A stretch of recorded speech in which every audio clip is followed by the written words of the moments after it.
सी वकरना फी बयूते कुन्ना औरत दा माना पर्दा है। मुजाहिद जान लग्या ईमान दस के गया है। आ सुन लो गल्लां च सारियां ईमान वालियां करनियां है। इन्हें नजायज़ पाबंदी नहीं लाई। इन्हें कहा जद तक मैं घर ना आवां ए पूरे महीने दा राशन तेनू घर च दे चला ही, कोई बाहर ना जावी।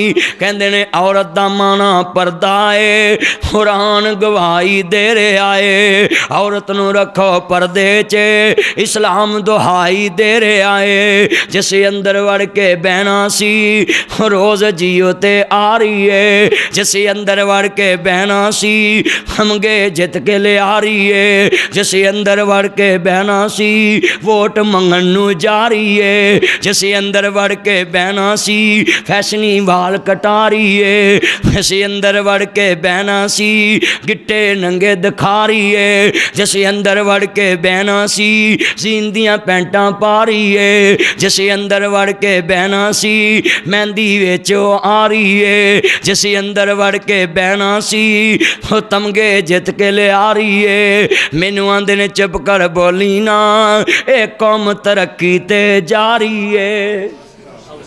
और जड़े कौम दे ईमान डोल जान ईमान बिगड़ते जान उन्होंने आंदे तरक्की ते जा रहे ने। मैं आना मैनू आंदे ने चुप कर बोली ना ये कौम तरक्की ते जा रही है। मैं कह बई माना मैनू कुरान कहंदा ही या अय्युहल्लज़ीना आमनू कू अनफुसकुम वाहलिकुम नारा।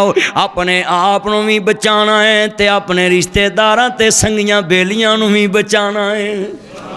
जहन्नम दी अग तो बचाना में इस वास्ते शशीक उलमा ने यह तैया किया वे असी बुराई के खिलाफ बोलते ही रहना में। अमर बिल मरूफ व नही अनिल मुनकर असी नेकी दी दावत देना ते बुराई तो रोकना है। कुरान कहंदा तामुरून अन्नास बिल बिर्रि व तकवा।